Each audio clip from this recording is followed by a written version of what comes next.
orang. Sambil nunggu yang lain, kita mulai aja ya teman-teman, udah jam 2:05. Saya buka dulu sebelumnya. Assalamualaikum warahmatullahi wabarakatuh. Waalaikumsalam warahmatullahi Waalaikumsalam warahmatullahi wabarakatuh. Assalamualaikum warahmatullahi wabarakatuh. Oke, alhamdulillah kita bisa ketemu ya teman-teman di kelas Analitika Data C ya di sini. Selamat datang di kelas ini teman-teman, saya ucapkan selamat menempuh semester genap ya. Dan di sini nanti teman-teman akan bersama dengan saya belajar di mata kuliah Analitika Data. Oke, dan untuk mungkin pertemuan hari ini kita masih masuk ke pertemuan pendahuluan ya, seperti itu. Nanti di sini yang akan saya jelaskan itu adalah beberapa hal mengenai mata kuliah ini, termasuk kontrak kuliah yang akan kita sepakati, dan juga nanti satu materi mengenai pengenalan dulu apa sih yang disebut sebagai analitika data ya, teman-teman. Oke, nanti untuk materi insya Allah akan saya sharing di WAG kelas ya, dan kita langsung mulai aja untuk pertemuan hari ini. Oh ya, untuk presensi saya atur mandiri ya teman-teman, monggo bisa presensi secara mandiri lewat portal, saya buka presensinya nanti sampai jam 3:30 sore ya, seperti itu. Oke, kita mulai aja untuk hari ini, langsung saya share screen dulu ya.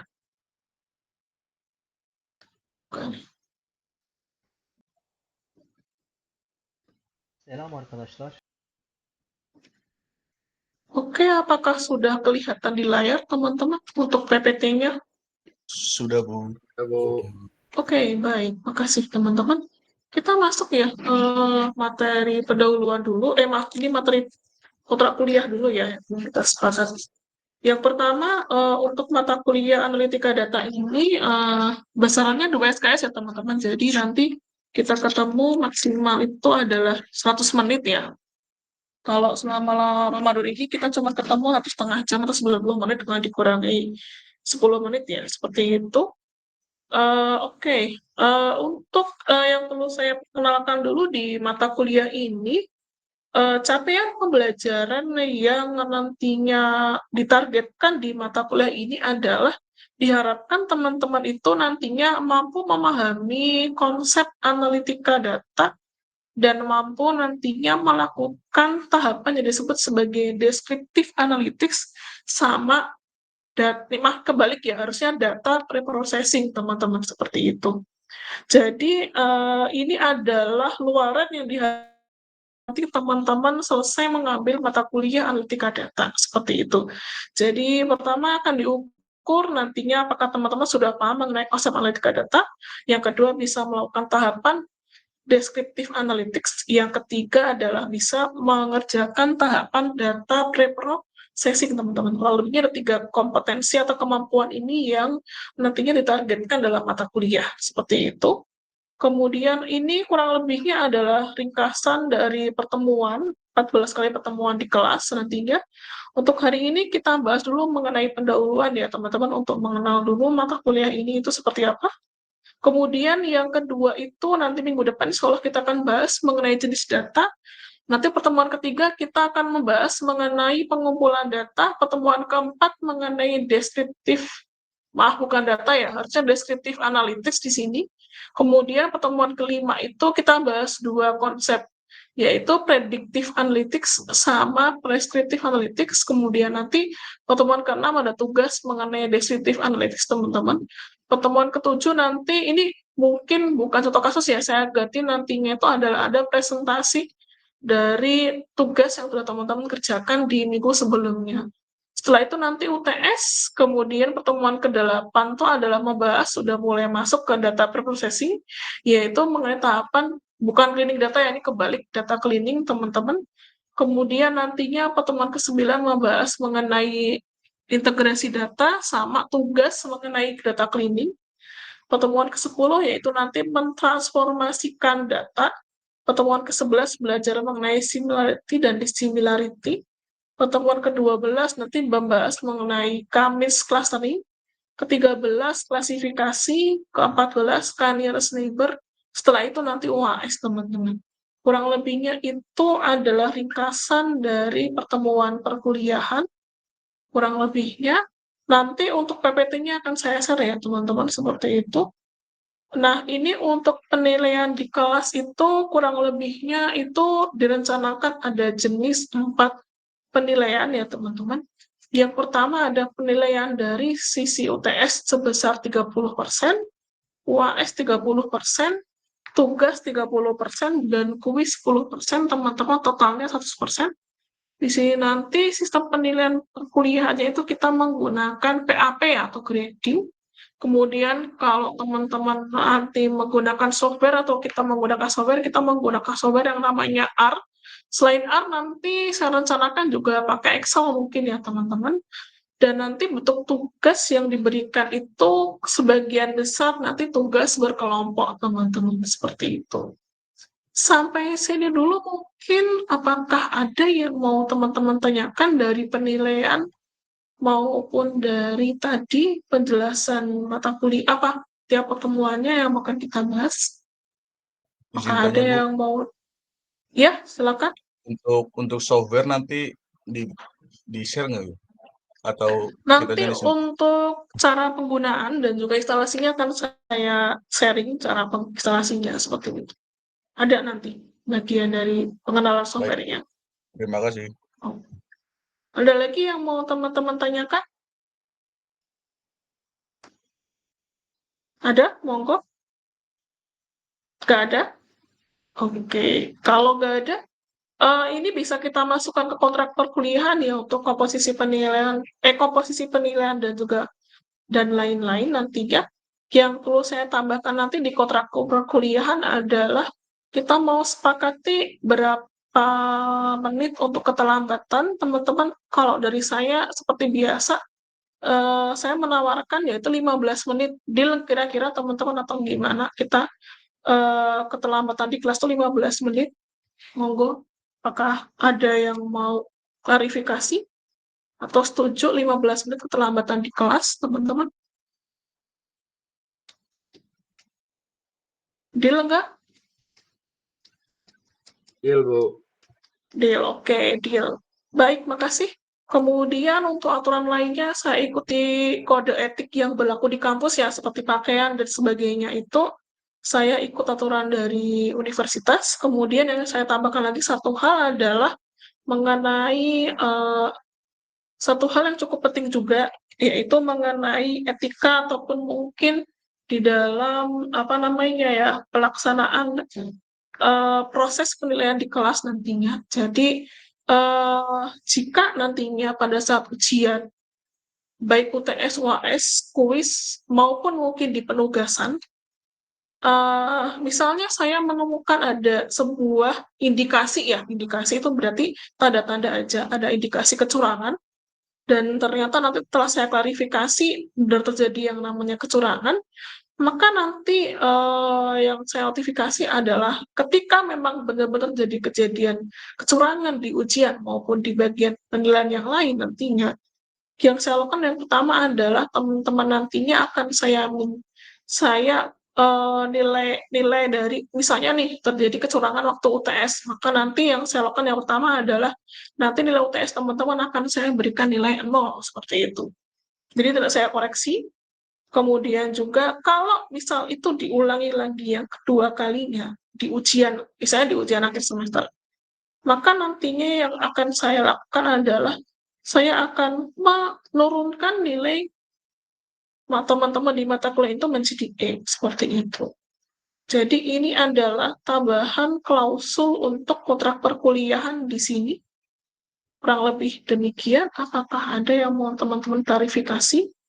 Atau mau dikonfirmasi untuk yang kontrak yang ini, yang kedua ini?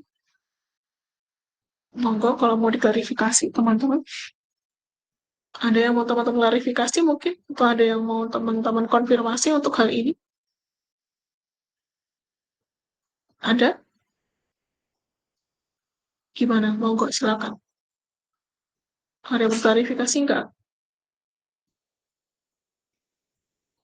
Deal atau Dilekah teman-teman untuk yang aturan kedua ini? Biru, Bu. Deal ya? Oke, mohon kerjasamanya ya teman-teman.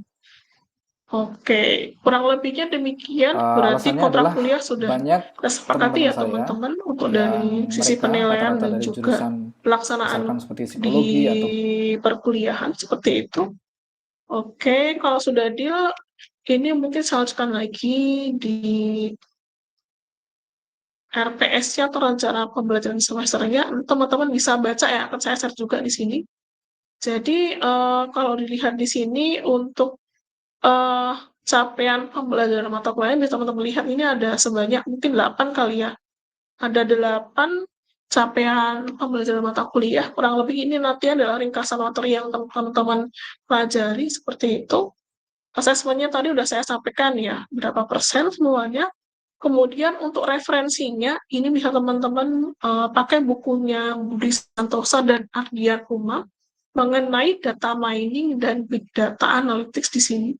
Ini saya nggak tahu apakah ada edisi yang terbaru, tapi yang saya miliki tahun 2018, ini mungkin kalau terbaru boleh kalau teman-teman mau apa namanya mau dipakai juga nggak apa. Kemudian ini pustaka pendukungnya itu dari riset tim saya, kemudian dan juga timnya Bu Reni dan Bu Tami. Kemudian tuh software yang dipakai tadi Excel sama R ya teman-teman. Lebihnya itu, dan di sini ada saat mata kuliahnya adalah statistika industri ya. Jadi yang ikut di kelas ini tuh seharusnya sih sudah pernah mengambil mata kuliah statistika industri seperti itu. Oke, itu untuk persyaratannya. Untuk materinya tadi sudah saya sampaikan ya. Ini kalau secara detailnya bisa teman-teman cek ini. Nanti akan saya berikan juga Excel ini untuk teman-teman lihat juga RPS-nya seperti itu. Oke, kurang lebihnya demikian. Saya sudah cukup ya, nanti teman-teman bisa cek di RPS-nya saja untuk informasi yang lain. Untuk hari ini saya lanjutkan lagi, yaitu kita masuk ke materi pendahuluan mengenai mata kuliah analitika data, teman-teman. Seperti itu. Oke, di sini kita baru mengenal dulu ya, mata kuliah ini tuh sebenarnya membahas apa. Jadi kalau bisa teman-teman cek di layar, ini merupakan bentuk dari data ya teman-teman. Kalau kita perhatikan di sini, bentuk datanya tuh semuanya dalam bentuk yang berbentuk tabel ya teman-teman. Bisa kita lihat di sini ada bermacam-macam data. Contohnya data di sebelah sini, yang paling kiri atas ini merupakan data yang kita bisa lihat dia punya beberapa kolom ya. Ada kolom nomor, nama, jenis beasiswa, jalur masuk, fakultas, asal daerah, sama beasiswanya berapa. Ini kita mungkin bisa lihat ini merupakan data beasiswa mahasiswa ya teman-teman. Seperti itu, kemudian diikuti di sebelah kanan itu merupakan data makanan. Di sini adalah data hobi, di paling bawah ini adalah data rasio ya mengenai kelompok usia dengan tipe darah jenis kelaminnya juga. Ini rasio, kenapa saya bilang rasio? Karena bentuknya proporsi. Bentuknya dalam bentuk persentase sebenarnya. Nah, nanti kalau kita lihat sebenarnya ini merupakan bentuk data yang kurang lebihnya nanti akan teman-teman pelajari selama mata kuliah ini itu kita nantinya akan lebih banyak belajar ataupun nanti latihan untuk mengolah data yang berbentuk tabel seperti ini, teman-teman. Itu yang menjadi bagian dari mata kuliah ini. Walaupun sebenarnya nanti mungkin akan dibahas minggu depan ya, jenis data. Sebenarnya kalau dari kategori jenis data itu, data yang ada di luar sana itu bentuknya tidak hanya tabel atau berbentuk teks ya teman-teman. Ada data lain seperti misalnya adalah koordinat atau titik. Itu juga sebuah data kayak di Google Maps ya, itu kan berupa titik atau koordinat ya teman-teman. Kemudian ada data yang berbentuknya adalah suara atau audio, itu pun juga data. Kemudian ada lagi adalah data yang berbentuk seperti video atau gambar, itu pun juga disebut sebagai data, teman-teman. Jadi apapun yang ada Selam di arkadaşlar. luar sana yang merupakan sebuah data atau fakta, itu pasti kita sebut sebagai data apapun bentuknya, teman-teman. entah itu audio, video, gambar, suara, lokasi atau koordinat itu dan lain sebagainya itu merupakan data, teman-teman. Hanya di mata kuliah ini kita lebih nantinya itu belajar untuk mengolah data yang kurang lebihnya berbentuk tabel seperti ini. Nah, kira-kira data yang seperti ini kita akan olah nanti jadi apa? Oke, sebagai contoh misalnya untuk bisa mengolah data yang sudah tadi dikumpulkan atau kita dapatkan, teman-teman, kurang lebihnya nanti kita memerlukan beberapa tahapan secara umum di dalam data analytics seperti itu. Yang pertama adalah kita perlu yang namanya mengenali pola data atau mengenali tren data, teman-teman. Sini. Apa fungsi dari untuk mengenali pola atau tren data di sini adalah kita mau mencari benefit apa yang bisa kita dapatkan dari data yang sudah kita kumpulkan ini. Seperti itu. Baru kemudian yang tugas berikutnya adalah tahapan dari bagaimana menemukan kecenderungan data atau mungkin ya sensitivitas datanya ya teman-teman di sini. Dalam artian ketika datanya sensitif ataupun dia punya kecenderungan, berarti kan ada data yang mungkin perlu kita tambahkan di situ. Nah, sehingga kita perlu nanti menemukan data lain dalam sistem yang lebih luas seperti itu. Dalam artian berarti data yang kita temukan ini dia itu sensitif pada faktor tertentu. Sehingga kalau kita mau mencapai tujuan datanya bisa diolah, maka mungkin kita perlu menambahkan data dari sistem yang lain. Itu kurang lebihnya. Kemudian yang berikutnya adalah kita nantinya perlu juga bagaimana untuk bisa memprediksi dan juga untuk bisa menganalisis data yang sudah kita temukan tadi, teman-teman. Jadi, kita bisa melakukan prediksi pada tujuan tertentu apa. Misal di sini, saya punya data mengenai apa namanya ya, pembelian produk tertentu lewat sebuah toko. Nah, nanti untuk bisa menentukan berapa jumlah stok yang perlu saya sediakan di toko, nah maka kita bisa memprediksi dari data histori penjualan di masa lalu, teman-teman. Itu yang bisa kita lakukan. Gunanya untuk apa? Gunanya nanti membantu untuk mengambil keputusan berapa kira-kira persediaan yang perlu nantinya disediakan untuk menyediakan produk tersebut di toko, teman-teman. Itu yang bisa dilakukan. Atau untuk menganalisis datanya tersebut untuk tujuan yang nantinya dipakai menghasilkan keputusan yang bisa diambil oleh organisasi atau perusahaan. Itu yang dilakukan nanti. Jadi kalau lebih mengalami 3 tahapan ini, sehingga nanti misal di sini kita punya data mahasiswa baru di sini. Datanya ada data asal SMA si siswa mahasiswa tersebut, kemudian data nilai tes ujiannya berapa, asal daerahnya sama nilai IPK-nya saat ini. Nanti data ini ketika saya olah itu kita bisa pakai, maaf ini untuk asal nilai mata kuliah juga memprediksi nilai IPK akhirnya nanti ketika selesai kuliah, teman-teman. Jadi dengan data ini nantinya kita bisa memanfaatkan data ini nanti untuk mencapai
dengan data yang ada ini, nantinya kita bisa memanfaatkan data ini untuk mencapai tujuan kira-kira nantinya.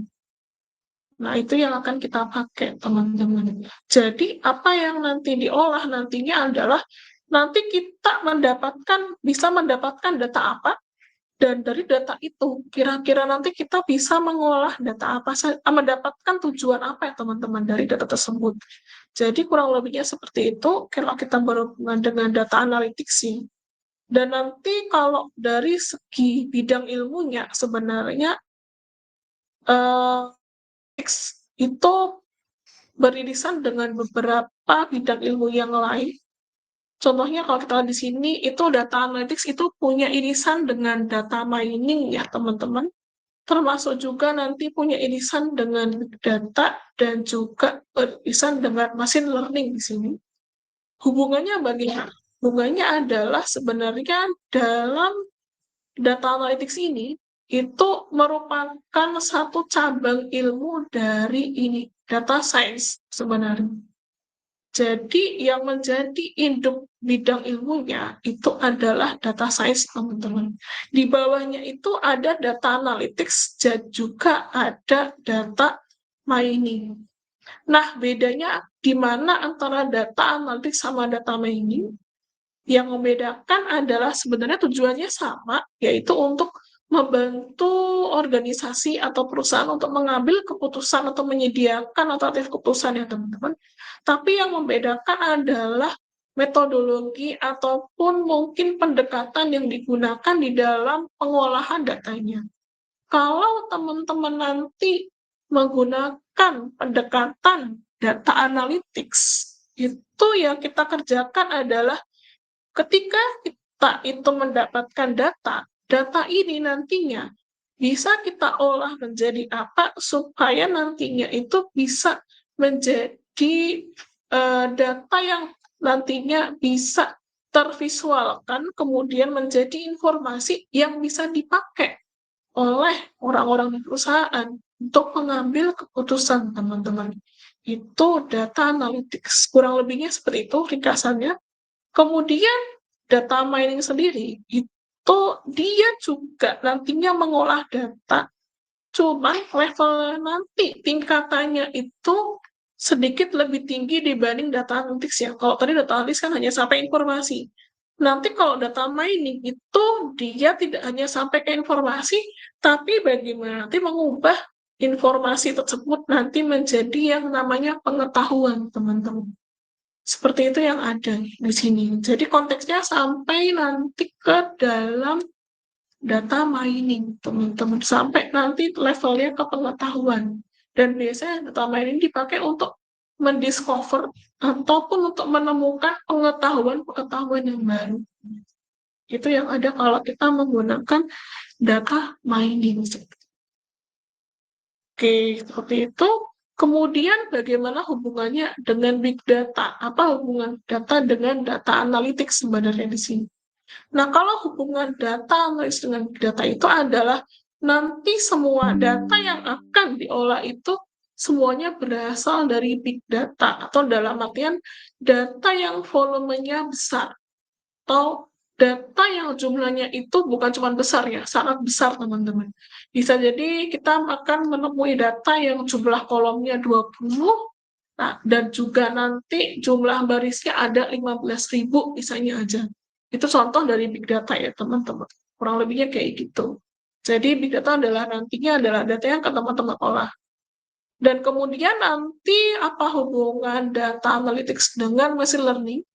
Nah, kalau kita tahu machine learning itu kan bentuk dari mesin yang nantinya dipakai untuk belajar ya, atau mesinnya otomatis punya kemampuan untuk belajar di sini. Yang dimana mungkin yang teman-teman sudah kenal, ini itu merupakan bentuk dari AI ya, teman-teman. Nah, nanti fungsinya machine learning itu akan dipakai sebagai alat bantu di dalam proses data analytics, teman-teman. Dengan dibantu dengan AI ini, itu yang ada. Kurang lebihnya demikian. Nah, itu yang ada kalau di domainnya ada 3 ya, dari computer science, IT, matematika statistik sama bisnis ya teman-teman di sini. Nanti kalau kita lihat sebenarnya data science itu merupakan irisan dari computer science atau IT, matematika dan statistika, sama bisnis teman-teman. Jadi berhubungan dengan tiga hal ini. Sehingga memang kalau bagi yang mau mendalami bagian mengenai data science, data analytics, maupun data mining, itu diharapkan punya kemampuan dari tiga hal ini. Bisa mengoperasikan IT, tahu konsep matematika atau kalkulus dan statistika, kemudian mengetahui konsep bisnis teman-teman. Itu adalah minimal skill ataupun pengetahuan yang diperlukan untuk bisa menguasai data science, data analytics, maupun data mining, teman-teman. Seperti itu. Oke, sampai di sini dulu. Apakah ada yang mau teman-teman tanyakan? Atau ada yang mau diklarifikasi? Monggo, silakan teman-teman. Apakah ada yang mau teman-teman tanyakan dulu mungkin? Atau ada yang mau diklarifikasi? Monggo, silakan.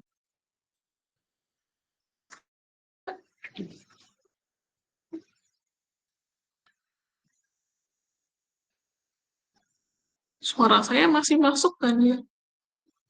Masuk, Bu. Masih, Bu. Oke. Ada yang mau teman-teman tanyakan? Kalau kecepatan bilang aja teman-teman. Suara saya terlalu kecil bisa bilang aja. Monggo, silakan. Ada yang mau ditanyakan? Gak ada? Kalau gak ada, saya lanjut ya.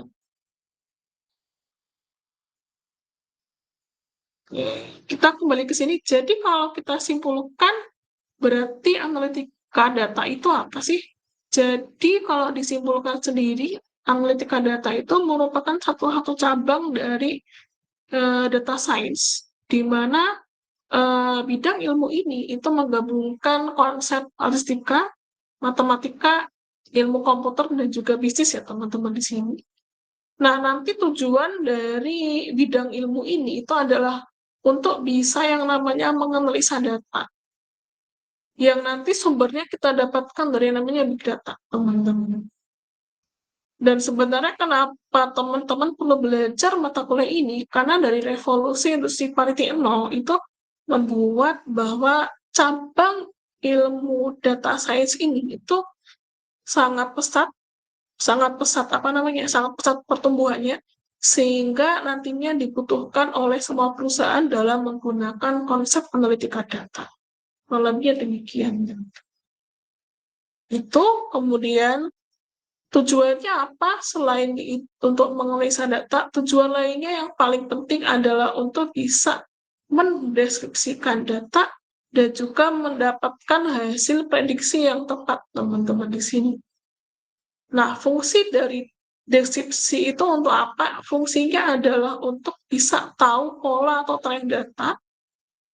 Kalau nantinya prediksi itu digunakan untuk bisa menghasilkan sebuah nilai yang akan diprediksi, kemudian bisa nantinya itu untuk menentukan probabilitas atau peluang, maupun nantinya data apa yang nantinya itu bisa kita gunakan untuk memprediksi kondisi yang bisa nantinya terjadi di masa yang akan mendatang. Yang dimana semua fungsinya ini dipakai nantinya untuk proses pengambilan keputusan, teman-teman. Kurang lebihnya seperti itu. Itu kurang lebih ringkasan dari mata kuliah ini. Sampai di sini, apakah ada yang mau teman-teman tanyakan? Atau ada yang mau teman-teman klarifikasi? Monggo, silakan teman-teman.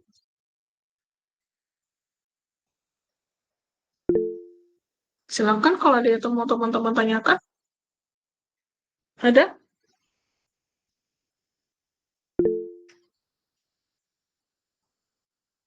Ada nggak?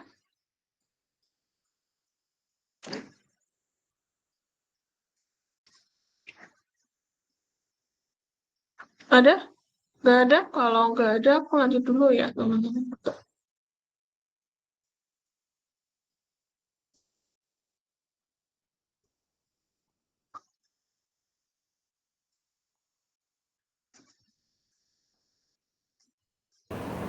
Oke, kurang lebihnya itu untuk definisi dari analitika data.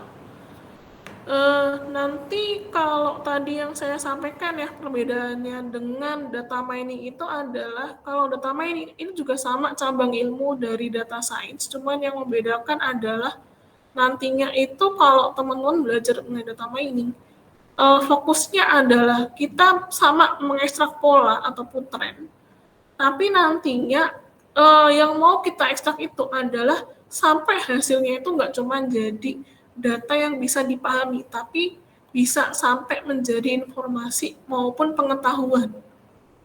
Nah, informasi atau pengetahuan ini dipakai nantinya itu untuk bisa bagaimana nantinya menyarankan kepada organisasi untuk memperbaiki keputusan yang dia ambil, teman-teman, atau untuk memberikan solusi atau problem pada permasalahan yang dihadapi. Kurang lebihnya kayak gitu.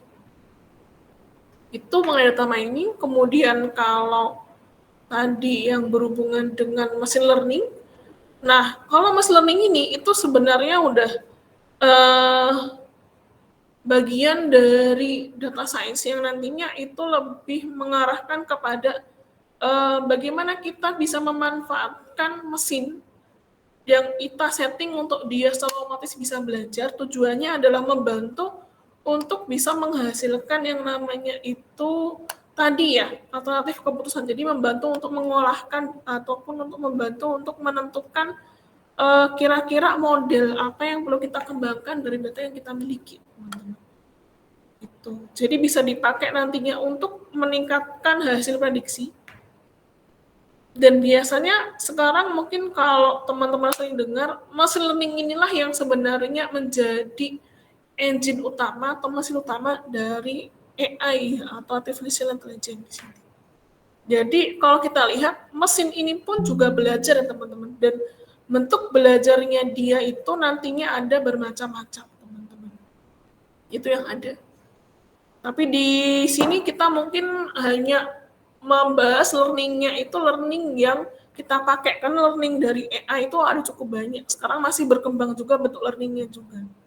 Seperti itu kurang lebih. Oke, itu dan ini yang perlu saya sampaikan, ini merupakan data yang ada di tahun 2020-2021 ya teman-teman.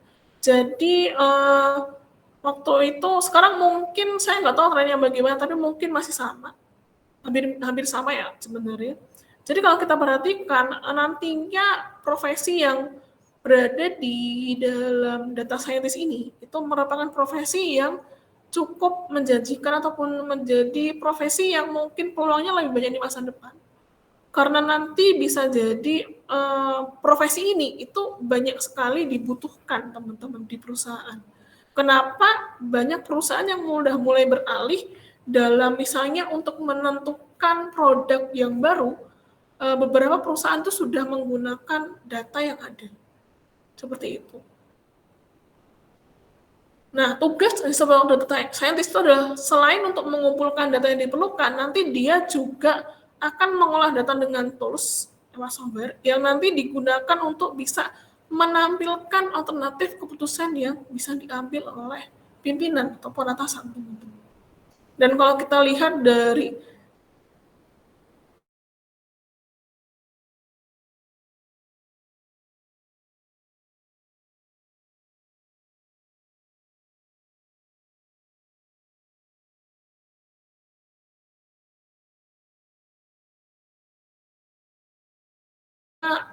adalah mencapai $62.000 per tahun.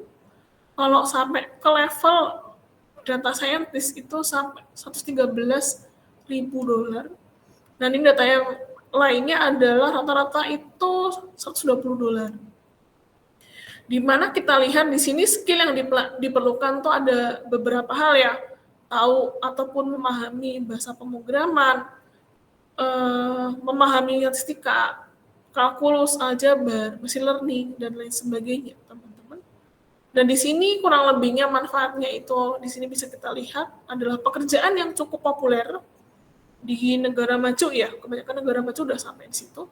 Dan ini kurang lebih tanggung jawab pekerjaannya itu adalah ini, yaitu untuk melakukan riset, kemudian mengekstrak, membersihkan, cleaning, sama menganalisis data, solve problem atau menyelesaikan masalah, membangun alat untuk mengotomasi, sama untuk berkomunikasi dalam hasil pengolahan data yang ditemukan. Kurang lebihnya kayak gitu. Jadi kalau kita lihat potensinya nanti bisa jadi di masa depan akan ada lebih banyak lowongan di dalam data analytics ya teman, atau data scientist di sini. Karena cabangnya ada banyak seperti itu. Oke, sampai di sini apakah ada yang mau teman-teman tanyakan dulu atau ada yang mau diklarifikasi? Monggo silakan. Adakah mau teman-teman tanyakan atau ada yang mau diklarifikasi? Monggo silakan teman-teman.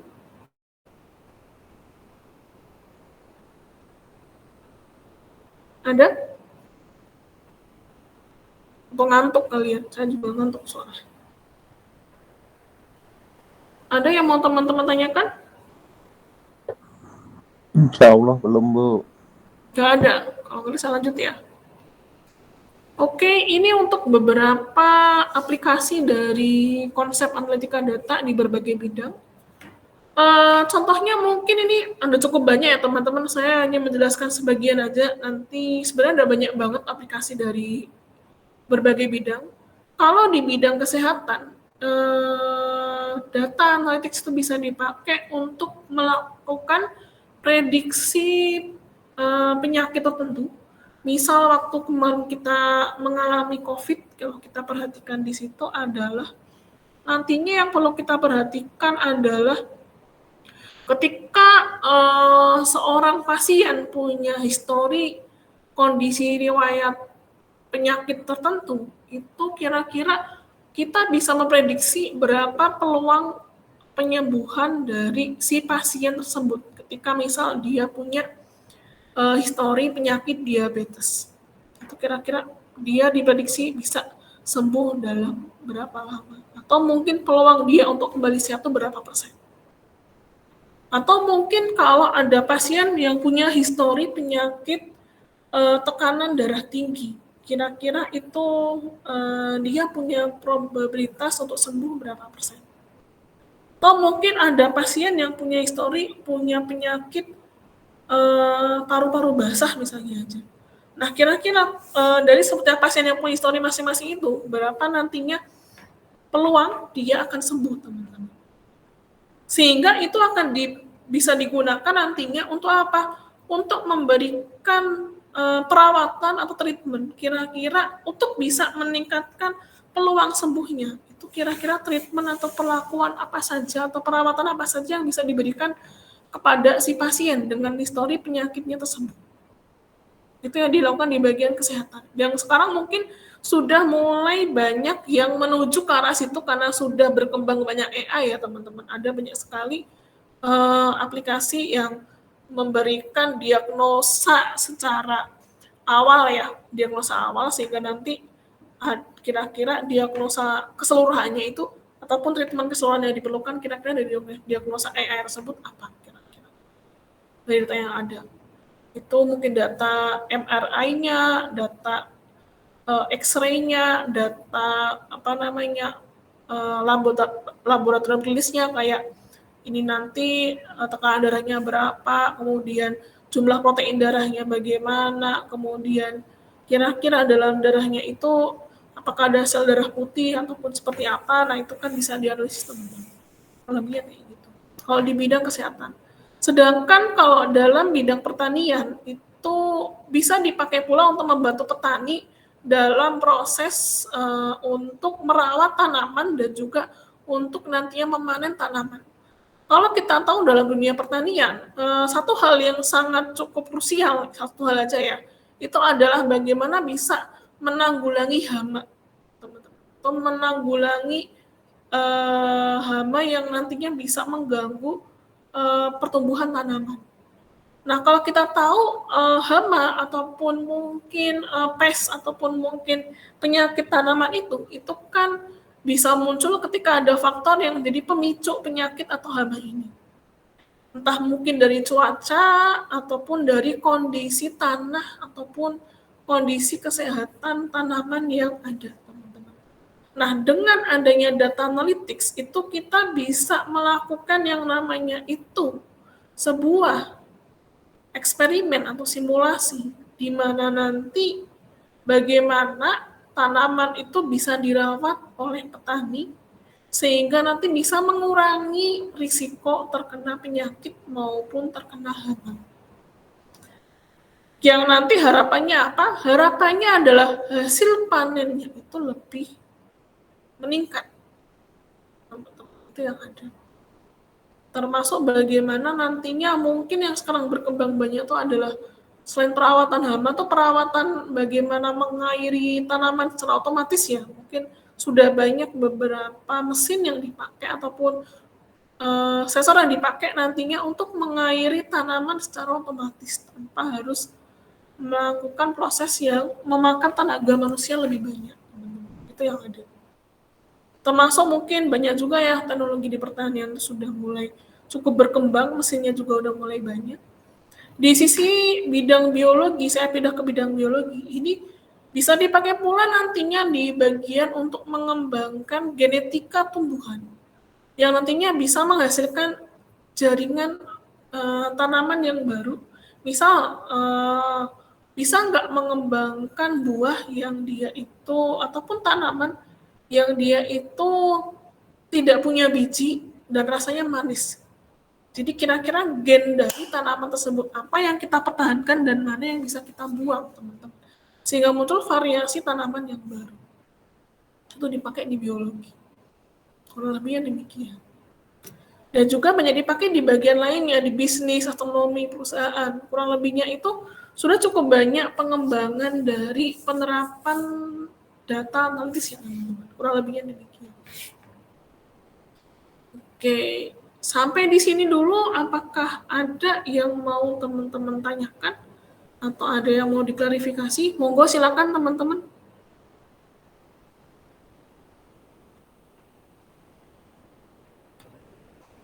Ada nggak yang mau teman-teman klarifikasi?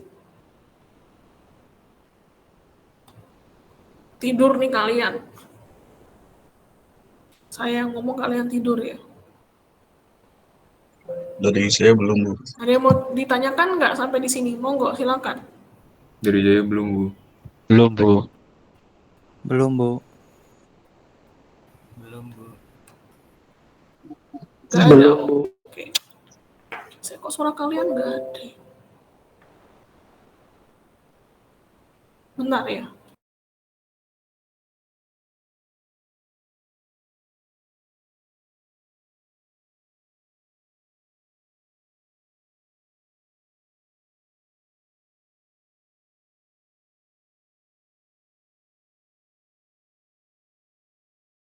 Oke, settingnya agak salah, maaf. Oke, itu mungkin untuk bagian dari mata kuliah ini sebagai aplikasinya. Saya teruskan ya, ini mungkin bagian akhir dari pendahuluan.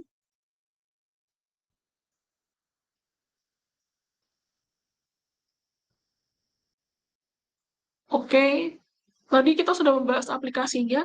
Sekarang kita masuk ke manfaatnya, teman-teman. Jadi ini adalah beberapa contoh aja ya, karena manfaatnya itu ada berbagai macam.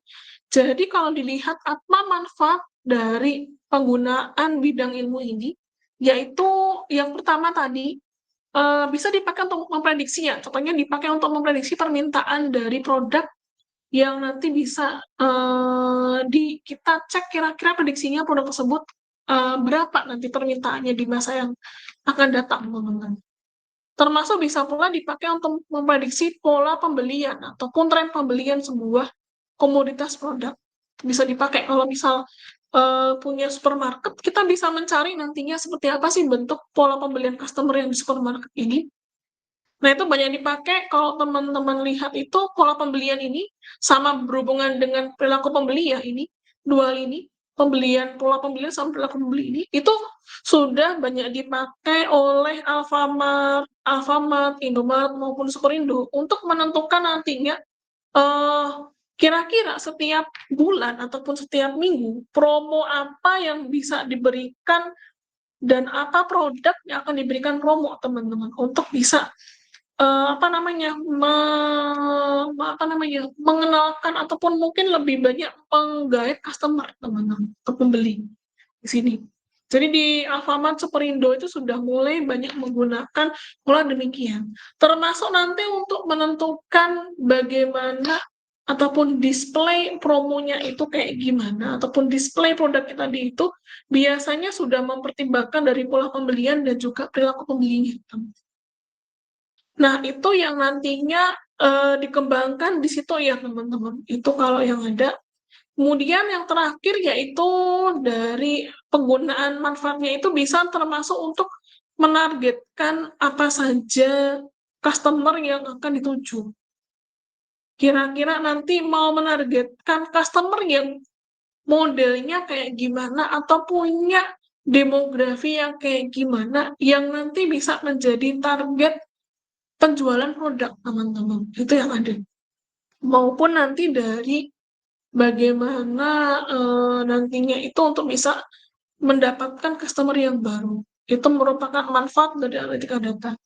Jadi itu kurang lebihnya banyak dimanfaatkan juga di sisi ini. Walaupun sebenarnya manfaatnya nggak cuma di sini, ada banyak banget teman-teman manfaatnya di berbagai bidang. Itu banyak banget penggunaannya. Kemudian nantinya kurang lebihnya ketika teman-teman belajar mengenai analitika data, itu kurang lebihnya akan ada 4 pendekatan yang akan teman-teman pelajari di sini. Yang pertama itu teman-teman akan belajar mengenai teknik clustering. Itu merupakan teknik untuk apa? Untuk mengelompokkan data menjadi beberapa kelompok berdasarkan kesamaan atau kemiripannya. Jadi clustering itu adalah nanti teknik yang kita pakai untuk mengelompokkan beberapa data sesuai dengan kemiripannya. Itu clustering. Yang kedua adalah kita juga mengenal teknik klasifikasi. Ini hampir sama dengan clustering. Dia sama-sama mengelompokkan ya. Cuma yang berbeda kalau teman-teman menggunakan klasifikasi, biasanya data yang akan kita kelompokkan itu kita perlu berikan pelatihan dulu atau kita latih dulu datanya supaya bisa mengelompokkan. Jadi kalau teman-teman menggunakan klasifikasi itu biasanya teman-teman perlu melatih data dulu baru nanti dia bisa mengelompokkan. Tapi kalau teman-teman menggunakan clustering, ini bisa dilatih kayak klasifikasi, tapi bisa juga nggak dilatih atau dibiarkan belajar sendiri. Jadi bisa di-training atau bisa juga nanti langsung di-testing, teman-teman. Itu bedanya antara clustering sama klasifikasi. Kemudian ada juga teknik yang berhubungan dengan prediksi atau regresi atau estimasi, teman-teman. Nah, ini sama seperti klasifikasi, dia perlu pelatihan. Tujuannya nanti adalah mencari model pengaruh atau model hubungan antar atributnya atau antar variabelnya, teman-teman. Yang terakhir itu adalah asosiasi. Nah, kalau asosiasi itu adalah melihat apakah sebuah data atau atribut data itu memiliki variabel atau item yang punya hubungan dengan si data tersebut. Contoh misalnya aja, ketika orang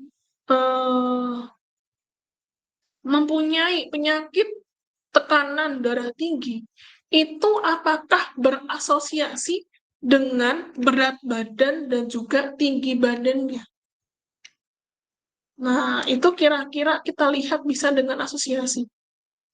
Apakah bisa berhubungan dengan data berat badan dan juga tinggi badan untuk melihat dari tekanan darah? Contohnya aja. Itu asosiasi, teman-teman. Kurang lebihnya kayak gitu. Oke, sampai di sini apakah ada yang mau teman-teman tanyakan? Atau apakah ada yang mau teman-teman klarifikasi? Monggo, silakan teman-teman.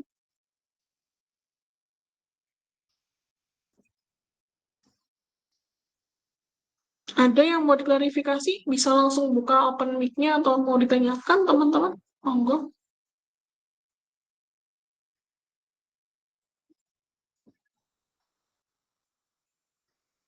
Ada? Ada nggak?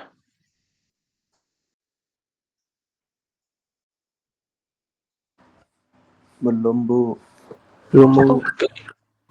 Monggo. Ada nggak? Nggak ada? Bisa dipahami? Oke. Cukup? Oke, mungkin sampai di sini ya untuk pengenalan mata kuliahnya. Jadi, kurang lebihnya tadi yang sudah kita pelajari bersama itu adalah pengenalan dari mata kuliah analitika data ini. Jadi, kalau kita lihat, memang kalau mata kuliah ini itu merupakan satu cabang dari bidang data science ya teman-teman, yang nantinya itu di sini memang akan saya bilang teman-teman akan butuh kemampuan statistika dan mungkin sedikit kemampuan pemrogramannya ya, karena nanti untuk software yang ada itu kebanyakan masih menggunakan coding ya teman-teman. Jadi belum ada software yang nantinya itu hanya menggunakan interface kemudian diklik-klik, enggak, tapi kebanyakan itu masih menggunakan coding atau pemrograman. Itu yang akan kita bahas beberapa di mata kuliah ini. Cukup, mungkin saya rasa ada yang mau teman-teman tanyakan. Bu, izin masuk, Bu. Ya, silakan, monggo. Saya dari kelas B, Bu. Siapa? Lubis, Bu. Lah kenapa masuk kelas C? Tadi tuh, Bu, pas ini apa namanya infonya telat masuk kelas, Bu. Jadwalnya kan Bu Senin. Nah, sedangkan saya masuknya tuh tadi sore, Bu, kelasnya. Baru dapat Lah kamu kelas, salahmu Bu. sendiri kok. Kamu salahmu sendiri kok. Kenapa masuk kelas ini?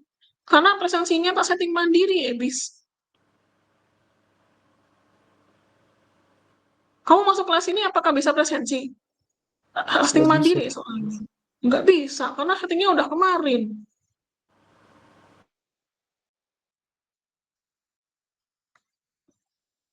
Nah, gitu. Tolong teman-teman itu aware dengan dirinya ya. Kalau udah mulai kuliahnya jadwalnya udah keluar, ya tolong dicek lagi jadwalnya. Ya kalau alasannya lupa, konsekuensinya yang akan teman-teman dapatkan yang kayak gini. Saya setting kelasnya tidak presensi, tapi mandiri di sini.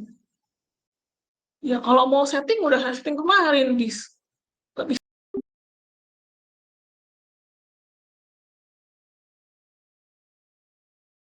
Baik, Bu. Terima kasih, Bu.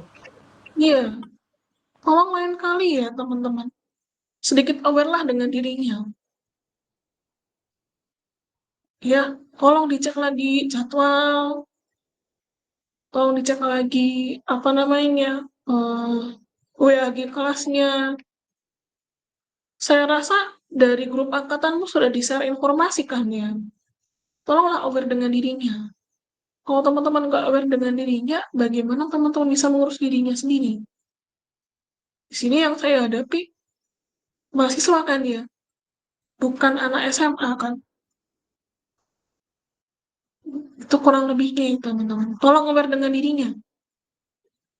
Ya kalau nggak aware, ya tadi, kalau teman-teman masih anak SMA, ya boleh merajuk lah. Tapi kalau dari mahasiswa kan dari orang dewasa, teman-teman. Ya konsekuensinya akan ada di situ. Setiap perilakunya yang teman-teman ambil.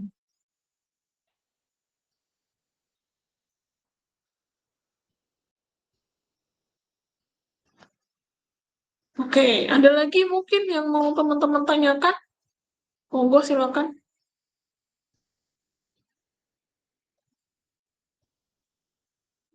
Cukup nggak ada? Kalau cukup, mungkin sampai di sini dulu ya teman-teman. Nanti untuk pertemuan berikutnya masih online ya. Di jam yang sama nantinya kita akan membahas soal mengenai jenis data. Dan untuk presensi kelas C, saya buka sampai jam 3:30 ya teman-teman. Dicek lagi presensi di portalnya. Dan saya akan klarifikasi presensinya nanti dengan rekapan di Google Meeting ya teman-teman. Nanti monggo, saya rekap di Google Meeting juga. Bagaimana ini rekap kalian teman-teman Google Meeting. Seperti itu. Untuk materi kelas ini solo saya share di Drive, nanti bisa teman-teman Maaf lihat. Bu, Iya, gimana? Gimana? Monggo silakan. Tadi siapa yang ngomong ya? mau tanya untuk bulan sa- saya untuk Hah? bulan Ramadan ini pertemuan online semua ya berarti. Iya, semuanya online.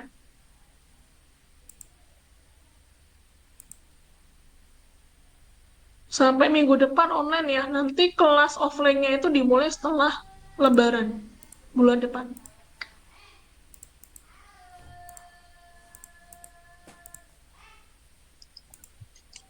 Baik Bu, terima kasih. Ada lagi yang mau teman-teman tanyakan? Nggak ada? Oke, kalau nggak ada, saya cukupkan untuk presentasi sampai jam 3:30 ya teman-teman secara mandiri. Kalau tidak ada, kita akhiri pertemuan hari ini dengan baca hamdalah bersama-sama. Alhamdulillahirrahmanirrahim. Saya Alhamdulillah. Alhamdulillahirrahmanirrahim. Oke, saya akhiri kelasnya. Wassalamualaikum warahmatullahi wabarakatuh. Waalaikumsalam Waalaikumsalam. Terima kasih, Bu. Waalaikumsalam warahmatullahi wabarakatuh. Terima Ya, kasih, Bu. saya di, ya, saya di kelasnya ya. Waalaikumsalam.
Assalamualaikum warahmatullahi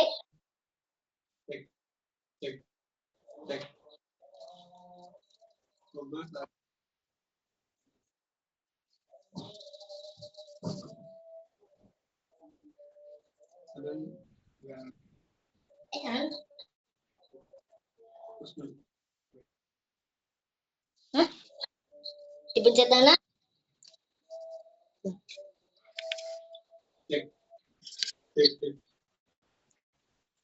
Pencet anak? Ding. Kak. Jika emang kayak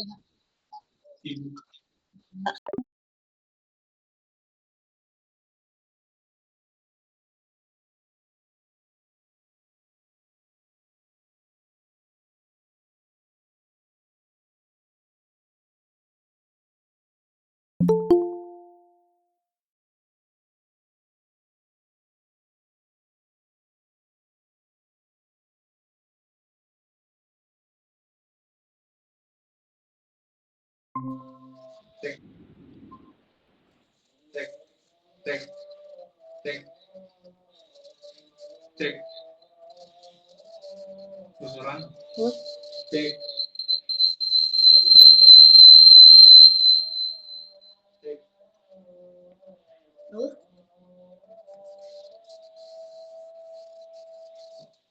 Cek. Cek.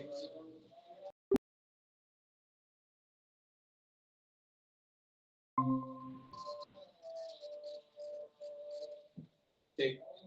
Cek. Udah.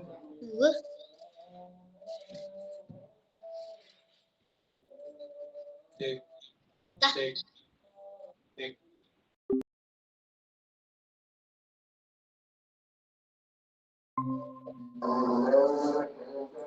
Cek.